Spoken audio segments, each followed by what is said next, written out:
तो ये तो देश को टुकड़ों टुकड़ों में बांटने की कोशिश है और असली जो सरगना है टुकड़े टुकड़े गैंग के वो तो आदरणीय मोदी जी हैं, जो दूसरों का हिस्सा खा रहे हैं, जिसकी वजह से नाराजगी हो रही है। संघ हमारा जो संघीय ढांचा है वो टूट रहा है।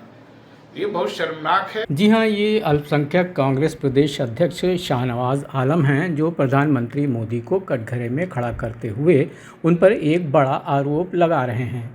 और आरोप लगाने का कारण ये है कि सूखा राहत राशि पर केंद्र की मोदी सरकार द्वारा कर्नाटक सरकार से भेदभाव बरता जा रहा है। शाहनवाज आलम का कहना है कि विपक्षी दलों द्वारा शासित राज्यों के प्रति मोदी सरकार के सौतेले रवैये ने राज्यों और केंद्र के बीच समन्वय को बिगाड़ दिया है, जिससे देश की एकता और अखंडता खतरे में पड़ गई है। कांग्रेस नेता का आरोप है कि प्रधानमंत्री मोदी बदले की भावना से ये सब कर रहे हैं, क्योंकि कर्नाटक की जनता ने चुनाव में भाजपा को नकार दिया है। शाहनवाज आलम का कहना है कि सिर्फ कर्नाटक ही नहीं, तमिलनाडु सरकार को भी 40,000 करोड़ रुपए की सहायता के लिए सुप्रीम कोर्ट जाना पड़ा था।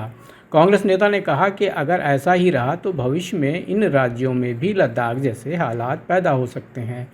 शाहनवाज आलम ने कहा कि ये तो देश को टुकड़ों में बांटने की कोशिश है और टुकड़े टुकड़े गैंग के असली सरगना तो मोदी जी हैं, जो दूसरों का हिस्सा खा रहे हैं, और ये बहुत शर्मनाक बात। पिछले 10 सालों में जो हमारा संघीय ढांचा है, जिसमें एक वेल डिफाइंड नॉर्म है राज्यों और केंद्र के बीच रिश्तों का, उसको मोदी सरकार ने पूरी तरह से ध्वस्त किया है, तोड़ने का काम किया है।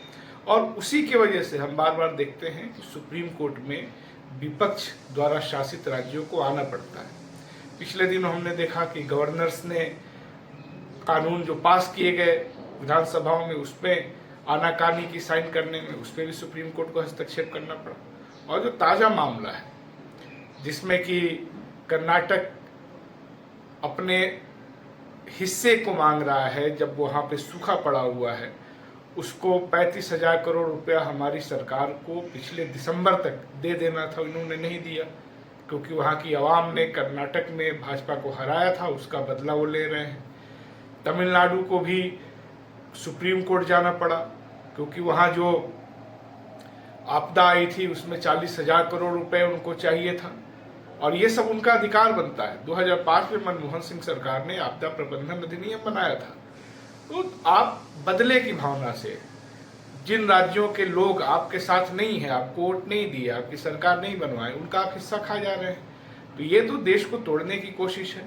इन राज्यों में केंद्र के प्रति अविश्वास बढ़ रहा है, उनको लग रहा है कि दिल्ली हमारे साथ सौतेला व्यवहार करती है, आने वाले दिनों में भी वहाँ पर भी लद्दाख जैसे माहौल बनने लगेंगे।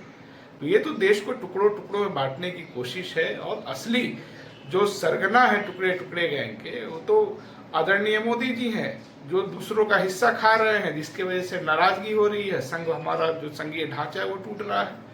ये बहुत शर्मनाक है, और संघवाद को बचाने के लिए, केंद्र और राज्य के रिश्तों को और मजबूत करने के लिए जरूरी है कि कांग्रेस पार्टी को सत्ता में लाया जाए, ताकि एकता और अखंडता इस देश की बची रहे।